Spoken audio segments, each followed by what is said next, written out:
Hommes et femmes, selon Lacan. L'ACF VLB, Zadig, UFORCA section clinique Nantes et le CPCT Nantes vous proposent du lundi 13 au samedi 18 mai 2019 une semaine Lacan à Nantes.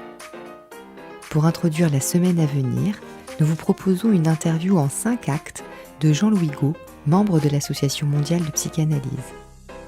Acte 4. Que nous apprend l'hystérie quant à la question sexuelle? Alors, je pourrais faire quelques remarques concernant, en abordant certains aspects de détail de cette affaire sexuelle. Par exemple, l'incertitude quant au sexe. Eh bien, nous devons la considérer comme la chose la plus commune dans l'hystérie.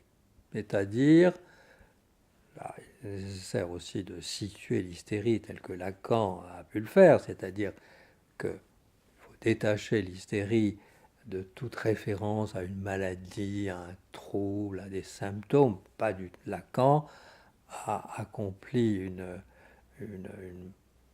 opération sur cette question de l'hystérie en élevant l'hystérie à la dignité d'un discours.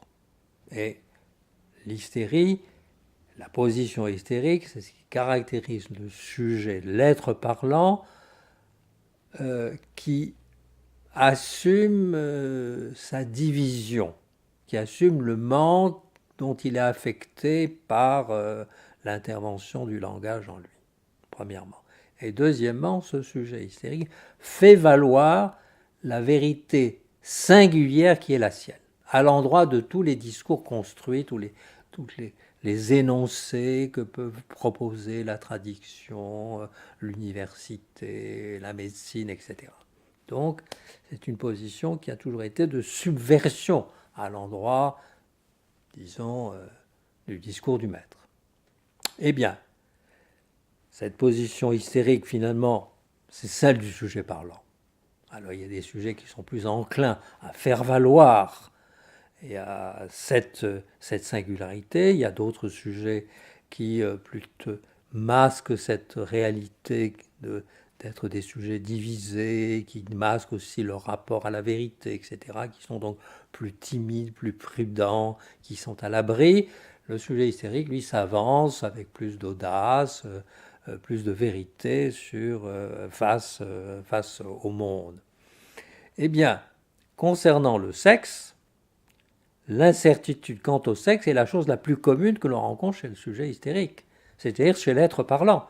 L'être parlant est confronté à cette incertitude quant au sexe. C'est toute une opération pour lui d'avoir assumé une position ou virile ou féminine, et c'est jamais tout à fait acquis. C'est une opération en devenir pour lui. Donc, il n'y a pas là non plus, on constate le défaut d'une identité qui permettrait d'indexer définitivement le sujet à une position. Mais il y a un autre problème, c'est celui du corps sexué.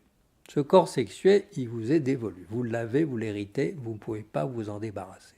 Et c'est plus ou moins, on fait plus ou moins bon ménage avec son corps, en général, mais spécialement avec le corps en tant qu'il est sexué.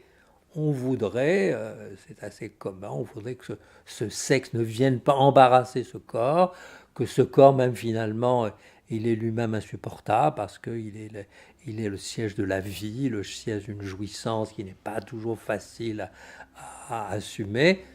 C'est le destin de l'être parlant. Et là, il faut admettre cette